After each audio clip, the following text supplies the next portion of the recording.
We're following breaking news in LA, where Nury Martinez has just resigned her post as LA City Council president. And the situation has become explosive.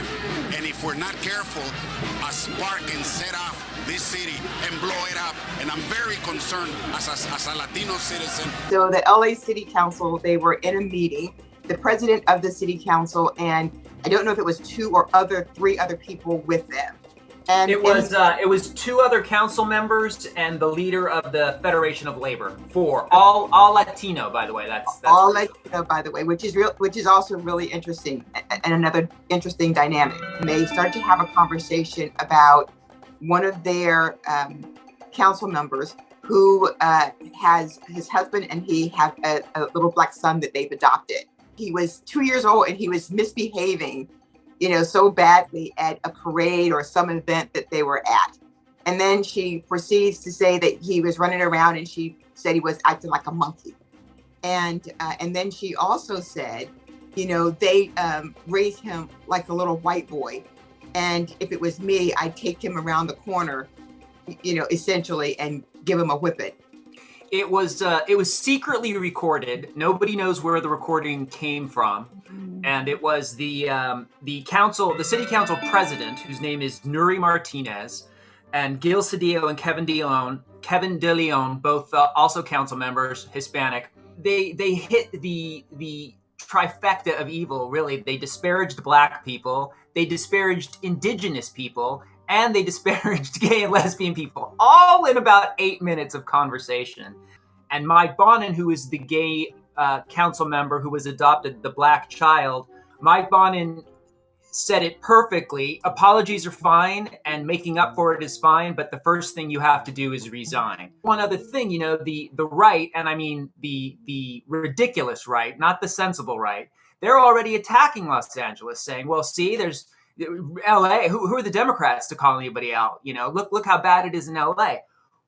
We are doing exactly the right thing by standing up and saying these people need to go. They're in our party and we're saying, get out. You cannot lead.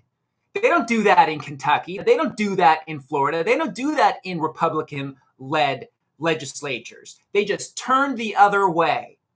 And for them to come down on Democrats, all the way up to the president, who is saying these people must go, is the height of hypocrisy and foolishness. This is just these are my own views. I've always felt like any person of color that we have an extra bond of sisterhood and brotherhood, because we all know what it's like to be of color in a society that looks down on you for your color. And when you find people within it being so disparaging, people who are supposed to lead you, who, when you see what they really think about you, what they really think inside, that is even sad, and it's more crushing. When I don't see Democrats or Republicans, Black people, white people, anybody, Asian, pushing back on these kinds of narratives, standing up to say how wrong it is crushing to my soul. I do think that Cindy McCain, I think that Mitt Romney, a bunch of these folks have people of color in their families. And I think for them to not speak up, and for, reporters not to go and interview them to say, what do you think about all this? Your voice is a voice that should be heard, is probably what makes me the most fearful, is that when folks have people in their family who don't look like regular families in terms of all one race, the cowardice of that speaks volumes too. Where are the prominent Black Republicans to say, okay, wait a minute, as I said in my TikTok, enough is enough? Why don't they speak up? Because they're cowards. I've spoken up and I've lost friends. If I can do that, a celebrity can risk alienating a sliver of their audience or not getting one endorsement deal. It's very, very difficult for me to understand anybody who is going to vote Republican in November for any reason. Stay home.